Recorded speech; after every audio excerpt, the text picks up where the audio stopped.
A patente da semaglutida, o princípio ativo do Ozempic, caiu. O que acontecerá agora com o mercado de canetas emagrecedoras? Veremos nesse vídeo o que realmente está por trás das leis de propriedade intelectual e como o fim das patentes poderá mudar o campo da inovação na medicina. Este é o Visão Libertária, sua fonte de informações descentralizadas e distribuídas. Ajude a propagar as ideias de liberdade. Deixe o seu like e compartilhe com seus amigos. Um artigo seu pode virar vídeo aqui também, sabia? Este artigo foi escrito por um libertário aí, revisado por historiador libertário e narrado por Gordinho Caipira. Hoje em dia, há uma cultura de emagrecimento, fitness e alimentação saudável se espalhando pelo mundo, como uma contraproposta à indústria alimentícia de fast foods e ao sedentarismo. O maior expoente dessa cultura é o medicamento aprovado em 2018, denominado Ozempic. Junto ao seu irmão Wegovy, foi criado por uma empresa chamada Novo Nordisk. Esta, por sua vez, patenteou o princípio ativo semaglutida, que serve de base para ambas as alternativas de emagrecimento rápido. As canetas emagrecedoras ficaram bastante populares ao longo dos últimos anos, a ponto de mudar completamente o PIB da Dinamarca, país em que a empresa está sediada. Porém, esse medicamento não é tão acessível assim. O preço varia entre R$ 900 e R$ 2.500, de acordo com a variante e a dosagem escolhida do medicamento. Portanto, a população que carece de recursos não possui acesso à semaglutida, gerando discussões acerca da elitização do tratamento de saúde. Isso faz com que muitas pessoas procurem versões alternativas das canetas GLP-1, criando um mercado paralelo em que os produtos carecem de confiabilidade e são administrados de forma errada.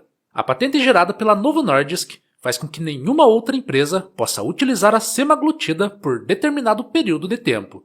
Você percebe como isso se parece até demais com um monopólio? Parece um monopólio porque é sim um monopólio. E monopólios, por sua vez, são conhecidos por encarecer o serviço, empobrecer sua qualidade e restringir a inovação. E é exatamente isso que a propriedade intelectual faz. Coloca tudo nas mãos de uma só empresa, cria uma reserva de mercado artificial por meio do Estado, com a desculpa esfarrapada de que isso serviria para fomentar a criação de novos produtos.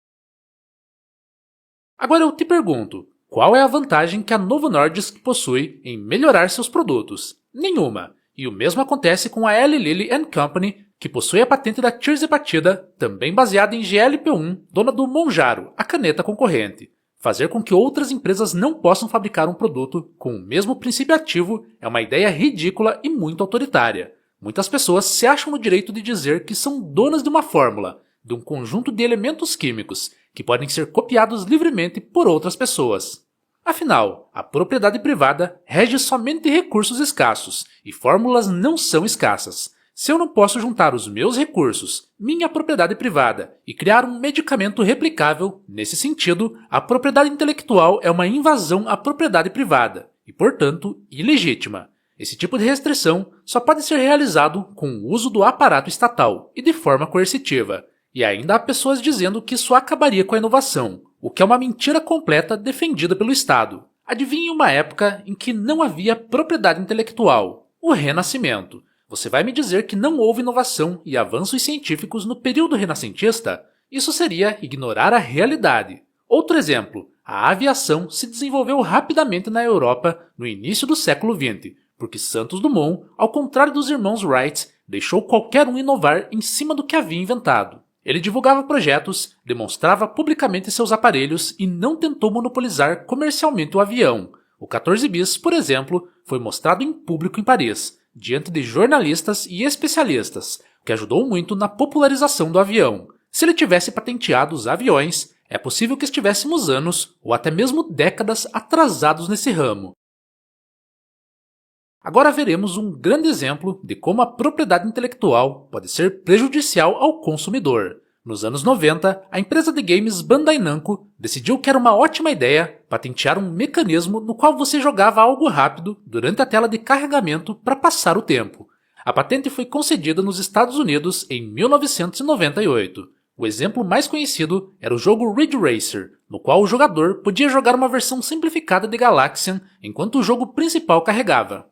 A patente não cobria simplesmente jogar algo no loading, mas sim métodos específicos de carregar um jogo enquanto outro programa interativo menor era executado paralelamente. Mesmo assim, ela acabou criando um efeito de intimidação jurídica na indústria. Muitas empresas preferiram evitar qualquer sistema parecido para não correr o risco de processo. O resultado foi que a própria empresa não fez muita coisa com essa patente, e quando ela expirou em 2015 já era tarde demais e ninguém aproveitou muito a inovação. Além disso, os riscos em pesquisar algo que já está sendo pesquisado aumentam, o que cria obstáculos à inovação. Isso ocorre porque se muitas pessoas estão pesquisando, por exemplo, a cura do câncer, e eu também pesquisar e estiver realizando os testes para aprovação, mas outra pessoa publicar primeiro, eu perco todo o dinheiro, tempo e trabalho investidos na pesquisa.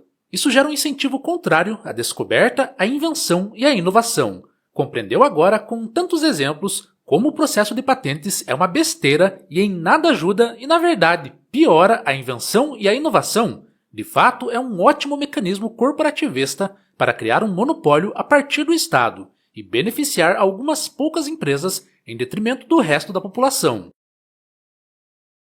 O capitalismo permite a inovação, os investimentos e a criação de negócios. Na verdade, o sistema capitalista não tem nada a ver com egoísmo ou corporativismo, pois é um sistema de cooperação social. Ao contrário, quem é egoísta são os grandes lobistas e empresários corruptos e corporativistas que se unem a políticos corruptos para criar aberrações como a propriedade intelectual, a fim de beneficiar a si próprios. Mas a reconfortante notícia de que a patente da semaglutida foi encerrada em 20 de março desse ano não é o fim da história. A tirzepatida ainda está patenteada pela Eli Lilly and Company, dona do Mounjaro. Além disso, órgãos reguladores inúteis, como a Anvisa, insistem em impedir a entrada de novas canetas emagrecedoras derivadas da semaglutida no mercado. Muito provavelmente, as canetas de outra empresa ou os modelos genéricos só chegarão em junho, para a infelicidade de todos. Uma coisa podemos garantir: o acesso ao emagrecimento rápido será ampliado, barateado e terá os riscos reduzidos se não houver mais novas patentes.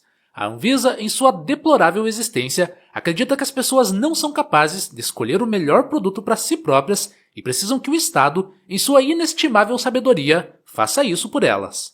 Esse mesmo Estado, lotado de corruptos e interesseiros, acha que as pessoas são ingênuas, ou melhor, burras demais, para terem a liberdade de comprar o fármaco que quiserem. Em vez disso, o médico precisa prescrever uma receita para um medicamento. De fato, é um grande erro usar esses produtos farmacêuticos sem um acompanhamento profissional adequado. Dado isso, o cenário ideal seria o livre comércio das canetas emagrecedoras, sem obstáculos como a propriedade intelectual e a Anvisa. A liberdade de produção e comercialização do produto vai baratear os preços. É no mercado, com a liberdade de escolha do consumidor e com empresas de certificação, sem o controle do Estado, que poderemos ter maior qualidade e também liberdade para a inovação por parte de todos que quiserem lucrar produzindo medicamento. Aplicando isso a outros cenários, terminariam situações ridículas, como pessoas tendo que pagar mais de $100 mil para sobreviver porque somente uma empresa fornece determinado tratamento ou cura. Isso é corporativismo, isso é ganância, algo que foge completamente do capitalismo, pois é contrário à liberdade econômica e à propriedade privada.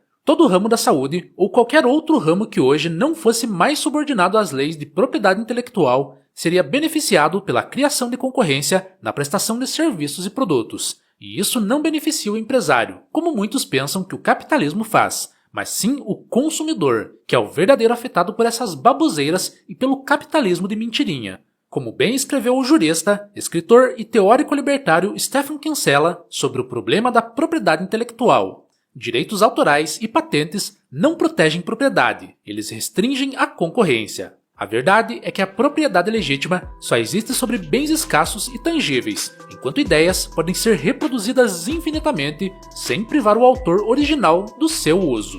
Obrigado pela audiência. Este é um canal colaborativo. Participe você também. Cadastre-se agora mesmo em nosso site visãolibertaria.com e envie os seus artigos por lá. Os colaboradores recebem recompensas em Bitcoin. Inscreva-se no canal e clique no botão da campainha para ser avisado de novos vídeos. Até a próxima!